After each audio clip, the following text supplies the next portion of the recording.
ಕೇರಳದಲ್ಲಿ ವೈನಾಡಲ್ಲಿ second day ನಮ್ಮ ಜರ್ನಿಲಿ ಲಕ್ಕಿಡಿ view ಪಾಯಿಂಟ್ನ ಮುಗಿಸಿ ದೇವಸ್ಥಾನಕ್ಕೆ ಹೋಗಿ ದೇವ್ರ ದರ್ಶನ ಮಾಡಿಕೊಂಡು ಆನಂದ್ ಭವನಲ್ಲಿ ತಿಂಡಿ ತಿನ್ನಕ್ಕೆ ಬಂದ್ವಿ. ಎಲ್ಲರೂ ಅವ್ರವ್ರಿಗೆ ಏನೇನು ಬೇಕು ಆರ್ಡ್ರ್ ಮಾಡಿದ್ರು. ಬಟ್ ಕೇರಳ ಸ್ಪೆಷಲ್ ಏನಿರುತ್ತೆ ಅಂತ ವಿಚಾರಿಸಿ ಕೇರಳ ಸ್ಪೆಷಲಲ್ಲಿ ಸಿಗೋ ಅಂಥ ಕೆಲವೊಂದು ವೆರೈಟೀಸ್ಗಳನ್ನ ಆರ್ಡ್ರ್ ಮಾಡಿ ತಿಂದ್ವಿ. ಸಖತ್ತಾಗಿತ್ತು. ಅದರಲ್ಲೂ ಕೇರಳ ಸ್ಪೆಷಲ್ ಪುಟ್ಟು ಅಂತೂ ಮಸ್ತಾಗಿತ್ತು. ಬ್ರೇಕ್ಫಾಸ್ಟ್ ಮುಗಿಸಿ ಲೆಮನ್ ಟೀ ಕುಡಿದು ಎಲ್ಲರೂ ಎನ್ನೂರು ವಿಲೇಜ್ಗೆ ಹೋಗಬೇಕು ಅಂತ ರೆಡಿ ಆದ್ವಿ. Ennooru one of the best historical place in Kerala. So ನಾವು ಎನ್ನೂರು ಟೈಮಿಂಗ್ಸ್ ನೋಡಿದ್ವಿ. ಅಲ್ಲಿ 9 o'clock ಓಪನ್ನು ಅಂತ ಇತ್ತು. 9 o'clock ತನಕ ಏನು ಮಾಡೋದು, ಇವಾಗ 8 o'clock ಆಗಿದೆ. ಸೊ ಅಲ್ಲಿವರೆಗೆ ಪಕ್ಕದಲ್ಲಿರೋ ಒಂದು ಶಾಪ್ಗೆ ಹೋಗಿ ಅಲ್ಲೆಲ್ಲ ನೋಡ್ತಾ ಇದ್ವಿ. ತಗೊಳಕ್ಕೆ ಟೈಮ್ ಆಗುತ್ತೋ ಇಲ್ಲೋ ಗೊತ್ತಿಲ್ಲ, ನೋಡೋಕೆ ತುಂಬ ಟೈಮ್ ಬೇಕಲ್ಲ ನಮಗೆ. ಸೊ ಹಾಗಾಗಿ ನೋಡ್ಕೊಂಡು ಟೈಮ್ ಪಾಸ್ ಮಾಡಿದ್ವಿ. ಸೊ ಅಲ್ಲಿಂದ ಎನ್ನೂರು ಒಂದು ಸ್ಟಾರ್ಟಿಂಗ್ ಪಾಯಿಂಟ್ಗೆ ಹೋದ್ವಿ. ಆ್ಯಕ್ಚುಲಿ ಎನ್ನೂರು ಅನ್ನೋ ಒಂದು ಪ್ಲೇಸ್ಗೆ ಹೋಗೋಕ್ಕೆ ಯಾವುದೇ ಪ್ರೈವೇಟ್ ವೆಹಿಕಲ್ ಅಲೋ ಇಲ್ಲ. ಸೊ ಈ ಒಂದು ಪ್ಲೇಸಲ್ಲಿ ಅಂದರೆ ಪೋಕೋಡ್ ವೆಟರ್ನಿಟಿ ಕಾಲೇಜ್ ಹತ್ರ ನಮ್ಮ ಪ್ರೈವೇಟ್ ವೆಹಿಕಲ್ನ ಪಾರ್ಕ್ ಮಾಡಿ ಅಲ್ಲಿಂದ ಎನ್ನೂರಿಗೆ ಒಂದು ಜೀಪ್ಗಳ ವ್ಯವಸ್ಥೆ ಇದೆ. ಸೊ ಅವರದೇ ಆದಂಥ ಒಂದು ಜೀಪಲ್ಲಿ ನಾವು ಹೋಗಬೇಕಾಗುತ್ತೆ. ಇಲ್ಲಿಂದ ಮೇಲ್ಗಡೆಗೆ ಯಾವುದೇ ಪ್ರೈವೇಟ್ ವೆಹಿಕಲ್ಗಳಿಗೆ ಅಲೋ ಇಲ್ಲ. ಆಗ 8:45 ಆಗಿತ್ತು. ಸೊ 9 o'clock 4:30 ಇಲ್ಲಿ ಟಿಕೆಟ್ ಕೊಡ್ತಾರೆ. ಸೊ 15 minutes ವೆಯ್ಟ್ ಮಾಡಿದ್ವಿ. ಟಿಕೆಟ್ ಕೌಂಟ್ರು ಓಪನ್ ಆಯಿತು. 50 rupees ಪರ್ ಹೆಡ್ ಇಲ್ಲಿ ಟಿಕೆಟು. 3 years ಒಳಗಡೆ ಇರೋ ಮಕ್ಳುಗಳಿಗೆ ಟಿಕೆಟ್ ಏನಿರಲ್ಲ. ಒನ್ಸು ನೀವು ಇಲ್ಲಿ ಒಬ್ರಿಗೆ 50 rupees ಕೊಟ್ಟು ಟಿಕೆಟ್ ತೊಗೊಂಡ್ರೆ ಅಪ್ ಆ್ಯಂಡ್ ಡೌನ್ ಎರಡೂ ಅದರಲ್ಲೇ ಇನ್ಕ್ಲೂಡ್ ಆಗಿರುತ್ತೆ. ಅವರೇ ಕೆಲವೊಂದು ರೂಲ್ಸ್ ರೆಗ್ಯುಲೇಷನ್ಸ್ ಎಲ್ಲ ಹೇಳಿದ್ದಾರೆ. ಮೀನ್ಸ್ ಒಂದು ಸಲ ಒಂದು ಜೀಪಲ್ಲಿ 8 members ಅಷ್ಟೇ ಅಲೋ ಇರೋದು ಅಂತ. ಸೊ ನೀಟಾಗಿ ಇಲ್ಲೆಲ್ಲ ಕರ್ಕೊಂಡೋಗೋ ವ್ಯವಸ್ಥೆ, ಜೀಪಲ್ಲಿ ಕೂರಿಸೋದು ಎಲ್ಲ ಕಂಪ್ಲೀಟಾಗಿ ಚೆನ್ನಾಗಿತ್ತು. ಎನ್ನೂರು ನೋಡೋಕ್ಕೆ ತುಂಬಾ ಎಕ್ಸೈಟಿಂಗ್ ಆಗಿದ್ದೀವಿ. ಏನಕ್ಕಂದರೆ ಇದು first model tribal heritage village ಇನ್ ಕೇರಳ. ಸೊ ಅದಕ್ಕೋಸ್ಕರ ಹೇಗಿರುತ್ತೆ ಅನ್ನೋ ಒಂದು ಇಮ್ಯಾಜಿನೇಷನ್ ಕೂಡ ನಮಗಿಲ್ಲ. ಫಸ್ಟ್ ಟೈಮ್ ಹೋಗ್ತಿರೋದ್ರಿಂದ ಫುಲ್ ಕ್ಯೂರಿಯಸ್ ಆಗಿದ್ದೀವಿ. ನಾವು ಯಾವಾಗಲೂ ಅಷ್ಟೇ ನೋಡಿರೋ ಪ್ಲೇಸ್ಗೆ ಹೋದರೆ ಅಲ್ಲಿ ಹೇಗಿರುತ್ತೆ ಅನ್ನೋದು ಆಲ್ರೆಡಿ ನಮ್ಮ ತಲೆಗೆ ಓಡ್ತಾ ಇರುತ್ತೆ. ಹೀಗೆ ಇರುತ್ತೆ. ಇದು ನೋಡಿಲ್ದಿರೋ ಪ್ಲೇಸ್ ಆಗಿರೋದ್ರಿಂದ ನಾನು ಫುಲ್ ಎಕ್ಸೈಟಿಂಗ್ ಆಗಿದ್ದೀನಿ. ಹೇಗಿರುತ್ತೆ, ಯಾವ ಥರ ಇರುತ್ತೆ, ಹೇಗೆ ಅದು ಅನ್ನೋದು. ಹೋಗ್ತಾ ಇರೋ ರೋಡ್ ನೋಡಿ, ಇಲ್ಲಿ ಎಷ್ಟು ಚೆನ್ನಾಗಿದೆ. ಆ ಕಡೆ ಈ ಕಡೆ ಗ್ರೀನು ಕಂಪ್ಲೀಟಾಗಿ ಮೈದಲ್ಲಿ ರೋಡು, ನೀರು ಹರಿತಾ ಇದೆ, ತುಂಬಾ ಚೆನ್ನಾಗಿದೆ. ಬಟ್ ಇಲ್ಲಿ ಒಂದು ಖುಷಿ ಅಂತಂದರೆ ಯಾವುದೇ ರೀತಿ ಪ್ಲಾಸ್ಟಿಕ್ ಆಗಲಿ ಏನೇ ಆಗಲಿ ಯಾವುದೂ ಇಲ್ಲಿ ಎಸ್ತಿಲ್ಲ. ಅದೊಂದು ತುಂಬ ಖುಷಿ ಆಯಿತು ನನಗೆ. ತುಂಬ ಕ್ಲೀನಾಗೆ ನೀಟಾಗೆ ಮೇಂಟೈನ್ ಮಾಡಿದ್ದಾರೆ. ಎನ್ನೂರು ಅನ್ನೋ ಒಂದು ಪ್ಲೇಸು ನಾವಿದ್ದಂಥ ಕಲ್ಪೆಟ್ಟದಿಂದ 17-18 kilometer ಆಗ್ಬೋದು ಅಷ್ಟೇ. ನಾವು ಪೋಕೋಡ್ ವೆಟರ್ನಿಟಿ ಕಾಲೇಜ್ ಹತ್ರ ಪ್ರೈವೇಟ್ ವೆಹಿಕಲ್ ನಿಲ್ಲಿಸಿದ್ವಲ್ಲ, ಅಲ್ಲಿಂದ ನಾವು ಎನ್ನೂರು ಮೇಲ್ಗಡೆಗೆ ಅವ್ರ ಜೀಪಲ್ಲಿ ಕರ್ಕೊಂಡು ಬರೋಕ್ಕೆ ಮಿನಿಮಮ್ ಒಂದು 10 minutes ಆಗುತ್ತೆ ಅಷ್ಟೇ. ಎಷ್ಟೋ ಸಲ ವೈನಾಡಲ್ಲಿ ಬೆಸ್ಟ್ ಪ್ಲೇಸಸ್ ಅಂತ ಸರ್ಚ್ ಮಾಡಿದಾಗ ಎನ್ನೂರು ಅನ್ನೋ ಪ್ಲೇಸ್ ಕೂಡ ಇತ್ತು. ಸೊ ಅದು ಕೇಳಿದ್ವಿ, ಅದ್ರ ಬಗ್ಗೆ ಟಿ ವಿಲಿ ಮೊಬೈಲಲ್ಲಿ ನೋಡಿರ್ತೀವಿ. ಬಟ್ ರಿಯಲ್ ಆಗಿ ಬಂದು ನೋಡೋದ್ರಲ್ಲಿ ಇರೋ ಮಜಾ ನಿಜವಾಗ್ಲೂ ಬೇರೆನೇ ಇರುತ್ತೆ ಅಲ್ವಾ. So finally welcome to Ennooru. ಇಲ್ಲಿ ತನಕ ಬಂದು ಜೀಪಲ್ಲಿ ಡ್ರಾಪ್ ಮಾಡಿ ಹೋಗ್ತಾರೆ. ನಾವು ರಿಟರ್ನ್ ಬಂದು ಕೂಡ ಇಲ್ಲೇ ನಿಂತ್ಕೊಂಡ್ರೆ ಇಲ್ಲಿಂದ ನಮಗೆ ಕೆಳಗಡೆ ತನಕ ಜೀಪಲ್ಲಿ ಕರ್ಕೊಂಡು ಹೋಗ್ತಾರೆ. ಸೊ ಈಗ ಎಂಟ್ರಿ ಕೊಡ್ತಾ ಇದ್ದೀವಿ. ಇಲ್ಲಿಂದನೇ ನೋಡೋಕೆ ತುಂಬಾ ಚೆನ್ನಾಗಿದೆ. ಸುತ್ತ ಬೆಟ್ಟ ಗುಡ್ಡ, ಹಚ್ಚ ಹಸಿರು. ಯಾಕೆ ಜಾಸ್ತಿ ಇಷ್ಟ ಆಗ್ತಿದೆ ಅಂದರೆ ಫುಲ್ ಗ್ರೀನ್ ಆಗಿದೆ ಮತ್ತು ನೀಟಾಗಿದೆ, ಕ್ಲೀನ್ ಆಗಿದೆ. ಒಂದೇ ಒಂದು ಪ್ಲಾಸ್ಟಿಕ್ ಕೂಡ ಇಲ್ಲಿ ಯಾರೂ ಎಸ್ತಿಲ್ಲ. ಸೊ ಅದೊಂದು ನನಗೆ ತುಂಬಾ ಖುಷಿ ಆಯಿತು. ಎನ್ನೂರು ಹಟ್ಗಳನ್ನ ನೋಡೋದಕ್ಕೆ ಇಲ್ಲಿಂದ ಮೇಲ್ಗಡೆ ಹತ್ಕೊಂಡು ಹೋಗಬೇಕು. ಸೊ ಇವಾಗ ಇದು ಸ್ಟಾರ್ಟಿಂಗ್ ಪಾಯಿಂಟ್. ಆ್ಯಕ್ಚುಲಿ ಎನ್ನೂರು ಇದೆಯಲ್ಲ, ಅದು ಕೇರಳದ ವೈನಾಡಲ್ಲಿರೋಂಥ ಫಸ್ಟ್ ಮಾಡೆಲ್. ಇದು ಟ್ರೈಬಲ್ ಹೆರಿಟೇಜ್ ವಿಲೇಜ್. ಅಂದರೆ ಇದು ಕೇರಳದ ವೈನಾಡಲ್ಲಿರುವಂತಹ ಮೊದಲ ಬುಡಕಟ್ಟು ಪರಂಪರೆಯ ಊರು. ಇದು ಫಸ್ಟ್ ಬುಡಕಟ್ಟು ಪರಂಪರೆಯ ಊರು ಅಂತ. ಇದು ಕಂಪ್ಲೀಟಾಗಿ ವೈತರಿ ಪೊಕೋಡ್ನ ಬೆಟ್ಟದ ಮೇಲೆ 25 ಎಕರೆ ಜಾಗದಲ್ಲಿ ಇದು ಕಂಪ್ಲೀಟಾಗಿ ಹರಡ್ಕೊಂಡಿರೋದು. ಇವಾಗ ಎಲ್ಲ ಮೇಲ್ಗಡೆ ಹತ್ತುತ್ತಾ ಇದ್ದೀವಿ. ಸುತ್ತ ಬೆಟ್ಟ ಗುಡ್ಡಗಳೆಲ್ಲ ಕಾಣ್ತಾ ಇದೆ. ಕುಡಿಯೋ ನೀರಿನ ವ್ಯವಸ್ಥೆ ಕೂಡ ತುಂಬ ಚೆನ್ನಾಗಿ ಮಾಡಿದ್ದಾರೆ. ಈಗ ನಾವು ಹೋಗ್ತಿದ್ದೀವಲ್ಲ, ಇದು ಸ್ಟಾರ್ಟಿಂಗ್ ಪಾಯಿಂಟು. ಇಲ್ಲಿ ನೋಡಿ, ಜೀಪ್ ಇಳಿದ್ವಿ. ಇಲ್ಲೆಲ್ಲ ಸುತ್ತ ಒಂದು ರೌಂಡ್ ನೋಡಿಕೊಂಡು ಇವಾಗ ಮೇಲೆ ಹತ್ತಕ್ಕೆ ಸ್ಟಾರ್ಟ್ ಮಾಡ್ತಾ ಇದ್ದೀವಿ. ಈ ಥರ ಬೆಟ್ಟಗಳೆಲ್ಲ ಹತ್ತುವಾಗ ಆ ಕಡೆ ಈ ಕಡೆ ಎಲ್ಲೋ ಹೋಗೋದು, ಸ್ಲಿಪ್ ಆಗೋದು. ಸೊ ಅದೆಲ್ಲ ಪ್ರಾಬ್ಲಮ್ ಆಗಬಾರ್ದು ಅಂತಲೇ ಆ ಕಡೆ ಈ ಕಡೆ ಸ್ವಲ್ಪ ಕಾಂಪೌಂಡ್ ಥರ ಕಟ್ಟಿ ನೀಟಾಗಿ ಹೋಗೋದಕ್ಕೆ ಅಂತಲೇ ಜಾಗ ಮಾಡಿದ್ದಾರೆ. ಆ್ಯಕ್ಚುಲಿ ಈಗ 9:30 ಆಗಿದೆ. ಮಾರ್ನಿಂಗು, ಬಿಸಿಲು ಏನಿಲ್ಲ. ಒಂಥರ ವೆದರ್ ಎಷ್ಟು ಕೂಲಾಗಿದೆ ಅಂತಂದರೆ ಸುತ್ತ ಹಸಿರುಗಳ ಮಧ್ಯೆ ನಾವು ನಿಂತ್ಕೊಂಡು ನೋಡ್ತಾ ಇರೋದೇ ತುಂಬ ಅದೃಷ್ಟ ಮಾಡಿದ್ವಿ ಅನ್ನಿಸ್ತಾ ಇದೆ ಈ ಪ್ಲೇಸ್ನ ನೋಡೋಕ್ಕೆ.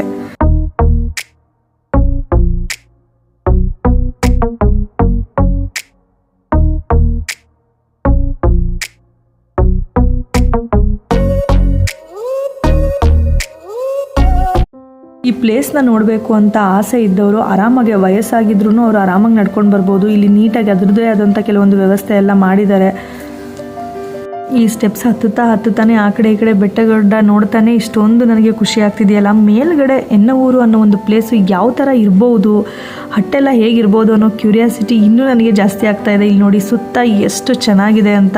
ಆ್ಯಸ್ ಯೂಶುವಲ್ ಆಗಿ ಎಲ್ಲರಿಗೂ ಟ್ರಿಪ್ ಪ್ಲ್ಯಾನ್ ಮಾಡಿದಾಗ ಕೆಲವ್ರಿಗಿಲ್ಲ, ಆಲ್ಮೋಸ್ಟ್ 50% ಪೀಪಲ್ಸ್ ಹೇಗಿರುತ್ತೆ ಅಂತಂದರೆ ಅವ್ರ ಮೈಂಡಲ್ಲಿ ತುಂಬ ಅಮೌಂಟ್ ಜಾಸ್ತಿ ಆಗ್ಬಿಡುತ್ತೇನೋ, ಇವಾಗ ಇದೆಯಾ ಅಷ್ಟೊಂದು ಖರ್ಚಾಗ್ಬಿಡುತ್ತೆ ಅಂತ ಟ್ರಿಪ್ಗೆ ಹೋಗಬೇಕು ಅನ್ನೋ ಆಸೆ ಇದ್ರೂ ಕೆಲವೊಂದು ಸಲ ಅವ್ರಿಗೆ ಇರೋ ಪರಿಸ್ಥಿತಿಗೆ ಬೇಡ ಇರು ಅನ್ನೋ ಒಂದು ಮೈಂಡ್ ಸೆಟ್ ಅಡ್ಜಸ್ಟ್ ಆಗಿಬಿಡುತ್ತೆ. ಯಾರೋ ಹೋಗಿ ಬಂದರು, ಒಂದಷ್ಟು ಸಾವಿರಗಳು ಖರ್ಚಾಗೋಯ್ತು, ಇಷ್ಟು ಸಾವಿರಗಳು ಖರ್ಚಾಗೋಯ್ತು, ನಾವು ಟ್ರಿಪ್ಗೆ ಹೋದರೆ ಪರ್ಟಿಕ್ಯುಲರ್ ಆಗಿ ಒಂದಷ್ಟು ಸಾವಿರ ಇಟ್ಕೊಂಡು ಹೋಗಲೇಬೇಕು ಅನ್ನೋ ಮೈಂಡ್ ಸೆಟ್ಟು ಕೂಡ ಕೆಲವ್ರಿಗೆ ಆ ಮೈಂಡ್ ಸೆಟ್ಟಿಂದನೇ ಟ್ರಿಪ್ಪಿಗೆ ಬರೋದಕ್ಕೆ ಹಿಂದೆ ಮುಂದೆ ನೋಡ್ತಾ ಇರ್ತಾರೆ. ನೀಟಾಗಿ ಪ್ಲ್ಯಾನ್ ಮಾಡಿದ್ರೆ ನಮ್ಮ ಹತ್ರ ಇರೋ ಬಜೆಟಲ್ಲೇ ಒಳ್ಳೊಳ್ಳೆ ಪ್ಲೇಸ್ಗಳನ್ನ ನಾವು ನೋಡ್ಬೋದು. ನಮ್ಮ ಹತ್ರ ಎಷ್ಟು ಅಮೌಂಟ್ ಇದೆ ಅನ್ನೋದಕ್ಕಿಂತ ನಾವು ಅದನ್ನು ಹೇಗೆ ಖರ್ಚು ಮಾಡ್ತೀವಿ ಅನ್ನೋದ್ರ ಮೇಲೆ ಡಿಪೆಂಡ್ ಆಗಿರುತ್ತೆ. ಅನ್ನೆಸೆಸರಿಯಾಗಿ ಎಲ್ಲ ಕಡೆ ಖರ್ಚು ಮಾಡ್ತೀನಿ ಅಂದರೆ ಲಕ್ಷ ಇದ್ರೂ ಸಾಲಲ್ಲ. ನೆಸೆಸಿಟಿಯಾಗಿ ಎಷ್ಟು ಬೇಕೋ ಅಷ್ಟನ್ನು ಮಾತ್ರ ಖರ್ಚು ಮಾಡ್ತೀನಿ ಅಂದರೆ ಸಾವಿರಗಳಲ್ಲೇ ಮುಗ್ದೋಗುತ್ತೆ. ಇನ್ನಕ್ಕೆ ನಾನು ಇದನ್ನೆಲ್ಲ ಹೇಳ್ತಿದ್ದೀನಿ ಅಂದರೆ ರಿಫ್ರೆಶ್ಮೆಂಟ್ ಅನ್ನೋದು ಎಲ್ಲರಿಗೂ ಬೇಕಾಗಿರುತ್ತೆ. ಮನೇಲಿರೋರಿಗೆ ಬೇಕಾಗಿರಲ್ಲ ಅಂತಲ್ಲ, ಆ್ಯಕ್ಚುಲಾಗಿ ಮನೇಲಿದ್ದವ್ರಿಗೆ, ಮನೆ ಕೆಲಸ ಮಾಡ್ತಾ ಇರೋರಿಗೇ ರಿಫ್ರೆಶ್ಮೆಂಟ್ ಜಾಸ್ತಿ ಬೇಕಾಗಿರುತ್ತೆ. ಸೊ ಫ್ರೀ ಮಾಡಿಕೊಂಡು ನಿಮ್ಮ ರಿಫ್ರೆಶ್ಮೆಂಟ್ಗೋಸ್ಕರ ಕೆಲವೊಂದಷ್ಟು ಪ್ಲೇಸ್ಗಳಿಗೆ ಹೋಗಿ ನೋಡಿ ಎಂಜಾಯ್ ಮಾಡಿ. ಅದರಲ್ಲೂ ಈ ಒಂದು ಪ್ಲೇಸ್ ತುಂಬಾ ಚೆನ್ನಾಗಿದೆ. ಬನ್ನಿ, ಆಲ್ಮೋಸ್ಟ್ 90% ಮೇಲ್ಗಡೆ ಹತ್ಬಿಟ್ಟಿದ್ದೀವಿ. ಒಂದು ಬ್ಯೂಟಿಫುಲ್ ವ್ಯೂನ ನಾನು ನಿಮಗೆ ತೋರಿಸ್ತೀನಿ ಬನ್ನಿ. ಮಕ್ಳಿಗೆ ಆಡೋದಕ್ಕೆ ಇಲ್ಲಿ ಫುಲ್ ಪಾರ್ಕ್ ಏರಿಯಾ ಕೂಡ ಇದೆ. ಸಖತ್ತಾಗಿದೆ ಪಾರ್ಕ್ ಏರಿಯಾ ಅಂತೂ. ವಾವ್, ಅಲ್ಲಿ ನೋಡಿ ಎಷ್ಟು ಚೆನ್ನಾಗಿ ಕಾಣಿಸ್ತಾ ಇದೆ ಇಲ್ಲಿಂದ.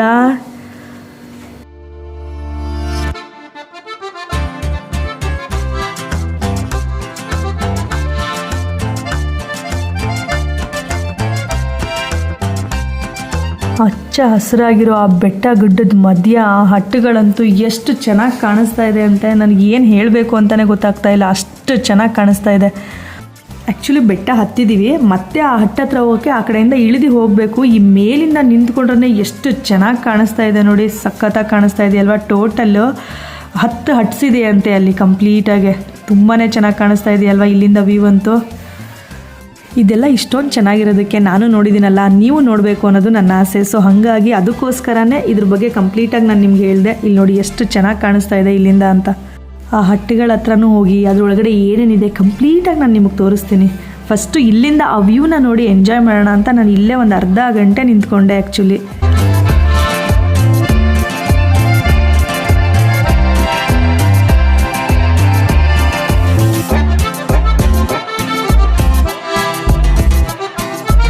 ಸೊ ಇಲ್ಲಿ ಮೇಲ್ಗಡೆನೇ ಇನ್ನೂ ನಾನು ಹಟ್ಟತ್ರ ಹೋಗಿಲ್ಲ. ಮೇಲ್ಗಡೆ ಒಂದು ಅಷ್ಟು ಶಾಪ್ಗಳೆಲ್ಲ ಇದೆ, ಆರ್ಟ್ ಆ್ಯಂಡ್ ಕ್ರಾಫ್ಟ್ದು, ಕಂಪ್ಲೀಟು ಮೆಡಿಷನ್ ಪ್ಲ್ಯಾಂಟ್ ಶಾಪು ಎಲ್ಲ ತುಂಬ ಟ್ರೆಡಿಷನಲ್ ಆಗಿರೋಂಥ ಕಂಪ್ಲೀಟ್ ಏನೇನು ಬೇಕು ವಸ್ತುಗಳು, ಯಾರ್ಯಾರು ಪರ್ಚೇಸಿಂಗ್ ಮಾಡ್ತಾರೆ, ಸೊ ಎಲ್ಲ ಇಲ್ಲಿ ಥಿಂಗ್ಸ್ ಎಲ್ಲ ಸಿಗುತ್ತೆ.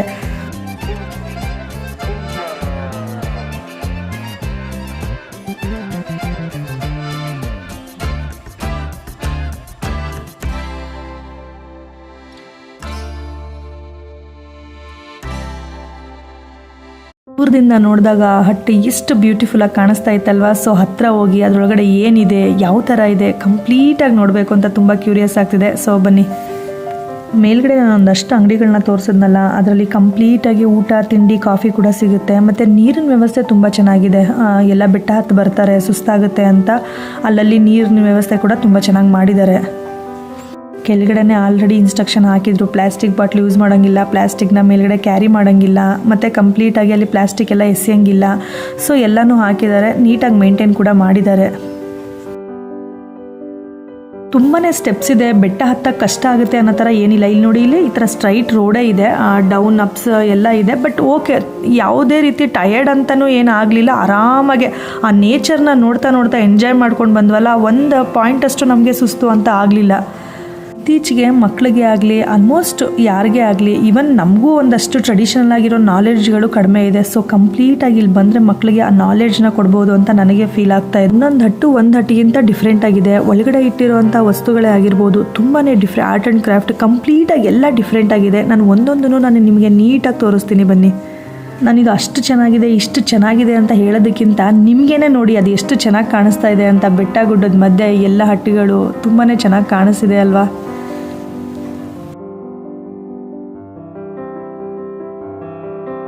ನಮ್ಗೆ ಇನ್ನೊಂದು ಅದೃಷ್ಟ ಏನು ಗೊತ್ತಾ, ನಮ್ಮದು ಇಲ್ಲಿಗೆ ಬಂದು ಈ ಬುಡಕಟ್ಟು ಜನಾಂಗದವ್ರ ಡ್ಯಾನ್ಸ್ ಕೂಡ ನಾವು ನೋಡಿದ್ವಿ. ಹಬ್ಬ ಏನು ಸಖತ್ತಾಗಿತ್ತು ಅಂದರೆ ತುಂಬಾ ಚೆನ್ನಾಗಿತ್ತು. ನನಗಂತೂ ಸಖತ್ತು ಖುಷಿ ಆಯಿತು.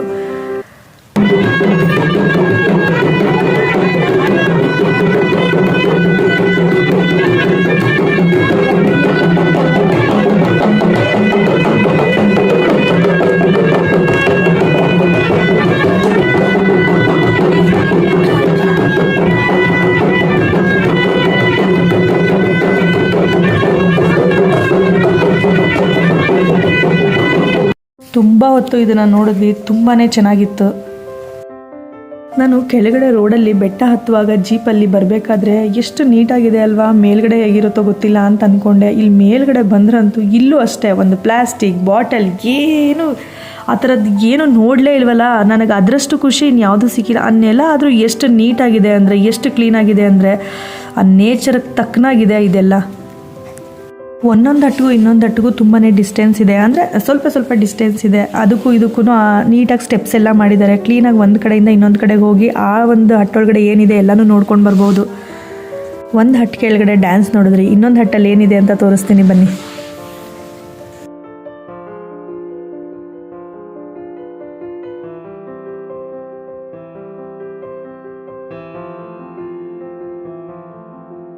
ವಾವ್, ಇಲ್ಲಿ ಒಳಗಡೆ ನೋಡಿ, ಇಲ್ಲಿ ಮೇಲ್ಗಡೆ ಎಲ್ಲ ಕಂಪ್ಲೀಟ್ ಫೋಟೋಸು, ಆ ಬುಡಕಟ್ಟು ಜನಾಂಗದವ್ರದ್ದು ಫೋಟೋಸು, ಅವ್ರು ಹೇಗಿದ್ರು ಯಾವ ಥರ ಎಲ್ಲ ಕಂಪ್ಲೀಟಾಗಿ ಫೋಟೋಸ್ ಇದೆ. ಮತ್ತು ಅವ್ರು ಏನೇನು ವಸ್ತುಗಳನ್ನ ಯೂಸ್ ಮಾಡ್ತಾಯಿದ್ರು ಅದ್ರ ಫೋಟೋಗಳೆಲ್ಲ ಇಲ್ಲೇ ಇದೆ. ಕೆಳಗಡೆ ನೋಡಿ, ಇಲ್ಲಿ ಅವ್ರು ಯೂಸ್ ಮಾಡಿದಂತಹ ಒಂದಷ್ಟು ವಸ್ತುಗಳೆಲ್ಲ ಇಲ್ಲಿದೆ.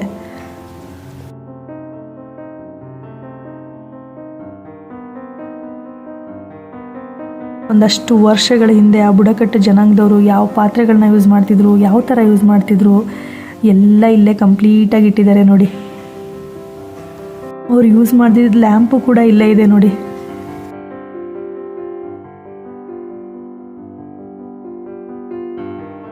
ಸೊ ಅದೊಂದು ಹಟ್ಟು ನೋಡಿದ್ವಿ. ಅಲ್ಲಿಂದ ಮತ್ತೆ ಆಚೆ ಬಂದರೆ ಇನ್ನೊಂದು ಹಟ್ಟಿಗೆ ಹೋಗೋಕ್ಕೆ ಇಲ್ಲಿ ದಾರಿ. ಅಲ್ಲೇ ಕಸ ಎಲ್ಲ ಹಾಕೋದಕ್ಕೆ, ಪ್ಲಾಸ್ಟಿಕ್ ಎಲ್ಲ ಹಾಕೋದಕ್ಕೆ ಒಂದು ಡಸ್ಟ್ಬಿನ್ ಕೂಡ ನೀಟಾಗಿ ವ್ಯವಸ್ಥೆ ಮಾಡಿದ್ದಾರೆ ನೋಡಿ. ಇಲ್ಲಿ ಹಟ್ಟು ಮೇಲ್ಗಡೆ, ಆ್ಯಕ್ಚುಲಿ ನಾವು ಕೆಳಗಡೆ ಇಳಿಬೇಕು, ನಮಗೆ ಇದು ಮೇಲ್ಗಡೆ ಕಾಣಿಸ್ತಾ ಇರೋದ್ರಿಂದ ಯಾವ ರೀತಿ ಹುಲ್ಲಲ್ಲಿ ಅದನ್ನು ಮಾಡಿದ್ದಾರೆ ನೋಡಿ. ಇಲ್ಲಿ ಬಿದಿರು ಕಡ್ಡಿಗಳು, ಹುಲ್ಲು ಮೇಲ್ಗಡೆ ಎಷ್ಟು ನೀಟಾಗಿ ಮಾಡಿದ್ದಾರೆ ಇದು ಅಂತ. ಸೊ ಹಾಗೆ ಪ್ರತಿಯೊಂದು ಹಟ್ಟನ್ನು ನಾವು ನೀಟಾಗಿ ಒಳಗಡೆ ಹೋಗಿ ನೋಡ್ಕೊಂಡು ಬಂದ್ವಿ. ಎಲ್ಲ ಸೇಮ್, ತುಂಬಾ ಚೆನ್ನಾಗಿತ್ತು.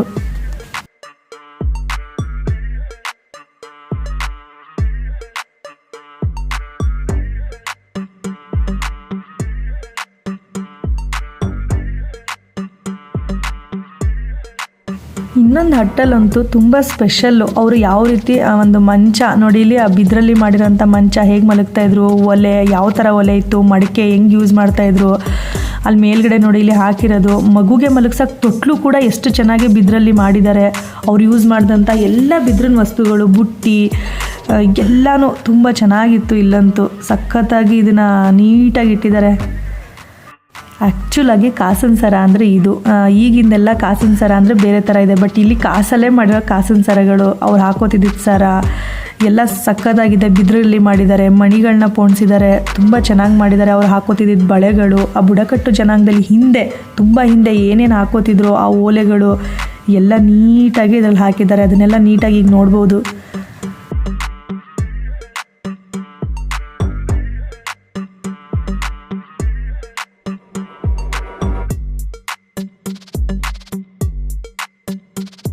ಇನ್ನೊಂದು ಸ್ಪೆಷಲ್ ಏನು ಗೊತ್ತಾ, ಇಲ್ಲಿ ನೋಡಿ, ಇಲ್ಲಿ ಇನ್ನೊಂದು ಹಟ್ಟಲ್ಲಿ ಇತ್ತು, ಇದು ವೀಲು. ಆ ಕಡೆ ಈ ಕಡೆ ವೀಲ್ ಕಟ್ಬಿಟ್ಟು ಫಸ್ಟ್ ಆ್ಯಕ್ಚುಲಿ ಹಿಂಗೆ ತಾನೇ ಮಾಡಿದ್ದು. ಮರದಲ್ಲೇ ಮನುಷ್ಯ ಚಕ್ರನ ಕಂಡುಹಿಡಿದಿದ್ದು. ಈ ಮರದ ಒಂದು ವೀಲ್ಗಳನ್ನ ಮಾಡಿಕೊಂಡು ಇದರಲ್ಲಿ ಆಟಾಡ್ತಾ ಟ್ರಾನ್ಸ್ಪೋರ್ಟ್ ಬರೋದಕ್ಕೆ ಇದೇ ಮೇಯ್ನ್ ರೀಸನ್ನು. ಆ್ಯಕ್ಚುಲಾಗಿ ನೋಡಿ, ಇಲ್ಲಿ ಕಂಪ್ಲೀಟಾಗೆ ಯಾವ ಥರ ಮಾಡಿದ್ದಾರೆ ನೋಡಿ. ಇಲ್ಲಿ ಕಾಡಲ್ಲೇ ಸಿಗುವಂಥ ಒಂದಷ್ಟು ವಸ್ತುಗಳನ್ನ ಯೂಸ್ ಮಾಡಿಕೊಂಡು ಅವನು ಹೇಗೆಲ್ಲ ಬದುಕ್ತಾ ಇದ್ದ, ಹೇಗೆಲ್ಲ ಇದ್ದ, ಅಲ್ಲಿ ಯೂಸ್ ಮಾಡೋಂಥ ಕಂಪ್ಲೀಟ್ ಎಲ್ಲ ವುಡ್ಡಲ್ಲೇ ಇತ್ತು. ತುಂಬ ಚೆನ್ನಾಗಿತ್ತು. ಸೊ ಇಲ್ಲಿಂದ ಮೇಲ್ಗಡೆ ಇನ್ನೊಂದು ಬ್ಯೂಟಿಫುಲ್ ಆಗಿರೋ ಇನ್ನೊಂದು ಚಿಕ್ಕ ಪ್ಲೇಸ್ ಇದೆ. ಆ ಚಿಕ್ಕ ಪ್ಲೇಸ್ ಏನಿಲ್ಲ, ದೊಡ್ಡ ಪ್ಲೇಸೇ ಅದು. ಈ ಹಟ್ಟಿಗೂ ಅಲ್ಲಿಗೂ ತುಂಬಾ ಡಿಸ್ಟೆನ್ಸ್ ಇದೆ. ಅಲ್ಲಿಗೆ ಕೂಡ ನಡ್ಕೊಂಡು ಹೋಗ್ತಾ ಇದ್ದೀನಿ. ಅಲ್ಲಿಗೂ ನಿಮ್ಮನ್ನು ಕರ್ಕೊಂಡು ಹೋಗ್ತೀನಿ, ಬನ್ನಿ ಎಷ್ಟು ಚೆನ್ನಾಗಿದೆ ಅಂತ ತೋರಿಸ್ತೀನಿ. ಸೊ ಇಷ್ಟೆಲ್ಲ ನೋಡಿದ್ವಿ. ಎನ್ನಊರು ಅನ್ನೋ ಒಂದು ಪ್ಲೇಸ್ ನೋಡಿದ್ವಿ. ಕೇರಳಕ್ಕೆ ಬಂದು, ವಯನಾಡಿಗೆ ಬಂದು, ಎನ್ನಊರಿಗೆ ಬಂದು ಇಷ್ಟೆಲ್ಲ ನೋಡಿ ತುಂಬ ಖುಷಿಪಟ್ವಿ. ಎಲ್ಲ ಫೈನಲಿ ಆದಮೇಲೆ ಫೈನಲಿ ಒಂದು ಫೋಟೋ ತೆಗಿಕೋಬೇಕಲ್ವಾ, ಆ ಫೋಟೋ ಎಲ್ಲಿ ತೆಗಿಕೊಳ್ಳೋದು, ಬನ್ನಿ ಕರ್ಕೊಂಡೋಗಿ ತೋರಿಸ್ತೀನಿ. ಒಂದು ಬೆಟ್ಟ ಹತ್ತಿದ್ವಿ, ಅಲ್ಲಿ ಒಂದಷ್ಟು ನೋಡಿದ್ವಿ. ಇನ್ನೊಂದು ಅಲ್ಲಿಂದ ಮೇಲ್ಗಡೆ ಇಳಿದ್ವಿ, ಹಟ್ಟಿಗಳನ್ನ ನೋಡಿದ್ವಿ. ಅಲ್ಲಿಂದ ಮತ್ತೆ ಮೇಲೆ ಹತ್ತಿದ್ದೀವಿ. ಈಗ ಯಾವ ಪ್ಲೇಸಿಗೆ ಬಂದಿದ್ದೀವಿ ಗೊತ್ತಾ? ಅದು ಯಾವುದು ಗೊತ್ತಾ? I love Ennooru. ಇಷ್ಟೆಲ್ಲ ಬಂದು ನೋಡಿದ್ಮೇಲೆ ಇಲ್ಲಿ ಒಂದು ಫೋಟೋ ಕ್ಲಿಕ್ ಮಾಡ್ಕೊಳ್ಳಿಲ್ಲ ಅಂದರೆ ಚೆನ್ನಾಗಿರುತ್ತಾ? ಸೊ ಫೈನಲಿ ಇಲ್ಲೊಂದು ಫೋಟೋ ತೆಗಿಕೊಂಡ್ವಿ.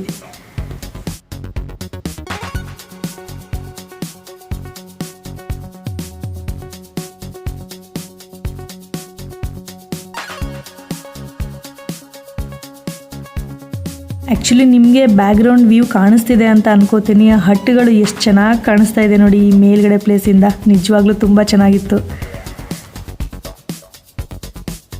ಯಾವುದೇ ನಾವು ಒಂದು ಪ್ಲೇಸ್ಗೆ ಹೋದರೂ ಅಲ್ಲೊಂದು ಮೆಮೊರಿ ಕ್ರಿಯೇಟ್ ಆಗಿರುತ್ತೆ. ಸೊ ನಮ್ಗೆ ಈ ಒಂದು ಪ್ಲೇಸಲ್ಲಿ ಎಷ್ಟು ಮೆಮೊರಿ ಇದೆ ಅಂದರೆ ತುಂಬಾ ಚೆನ್ನಾಗಿದೆ, ತುಂಬಾ ಖುಷಿ ಆಯಿತು.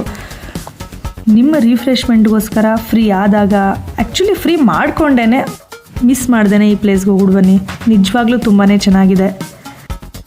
ಆ್ಯಕ್ಚುಲಿ ನಾವು ನೆನ್ನೆ ಬಂದಿದ್ದು, ಸ್ಟೇ ಆಗಿ ಲಕ್ಕಿಡಿ ವ್ಯೂ ಪಾಯಿಂಟ್ಗೆ ಹೋದ್ವಿ. ಅದಂತೂ ಮಸ್ತಾಗಿತ್ತು. ಒಂದಕ್ಕಿಂತ ಒಂದು ಚೆನ್ನಾಗಿದೆ. ಯಾವುದನ್ನು ಇದು ಚೆನ್ನಾಗಿದೆ ಅದು ಚೆನ್ನಾಗಿಲ್ಲ ಅಂತ ಹೇಳಂಗೆ ಇಲ್ಲ. ಸೊ ಒಂದು ಪ್ಲೇಸ್ಗಿಂತ ಇನ್ನೊಂದು ಪ್ಲೇಸ್ ತುಂಬಾ ಚೆನ್ನಾಗಿದೆ. ಎನ್ನೂರು ಮುಗಿಸ್ಕೊಂಡು ನಾವು ಹೋಗ್ತಿರೋದು ಇನ್ನೊಂದು ಬ್ಯೂಟಿಫುಲ್ ಪ್ಲೇಸ್ಗೆ. ಸೊ ಮತ್ತೆ ನೆಕ್ಸ್ಟ್ ವಿಡಿಯೋದಲ್ಲಿ historical place Edakallu caves, Edakallu ಗುಡ್ಡದ ಮೇಲೆ ಫಿಲಮ್ ನೋಡಿದ್ದೀರಲ್ಲ, ಸೊ ಎಡಕಲ್ಲು ಕೇವ್ಸ್ಗೆ ಹೋಗ್ತಿದ್ದೀನಿ. ಅಲ್ಲಿದು ಕಂಪ್ಲೀಟ್ ಡೀಟೇಲ್ಸ್, ಹೇಗೆ ಹೋದ್ವಿ, ಯಾವ ಥರ, ಇಲ್ಲಿಂದ ಎಷ್ಟು ಡಿಸ್ಟೆನ್ಸು, ಕಂಪ್ಲೀಟಾಗಿ ನೆಕ್ಸ್ಟ್ ವಿಡಿಯೋದಲ್ಲಿ ಹೇಳ್ತೀನಿ. ಯಾಕಂದರೆ ತುಂಬ ಲಾಂಗ್ ವಿಡಿಯೋ ಆಗೋಗುತ್ತೆ. ಈ ಪ್ಲೇಸ್ ಬಗ್ಗೆ ಕಂಪ್ಲೀಟಾಗಿ ನೀವು ತಿಳ್ಕೊಂಡಿದ್ದೀರಾ ಅಂತ ಅನ್ಕೋತೀನಿ. Thank you for watching. Please like, share and subscribe my channel. I will come with another interesting video very soon. Until that, bye bye.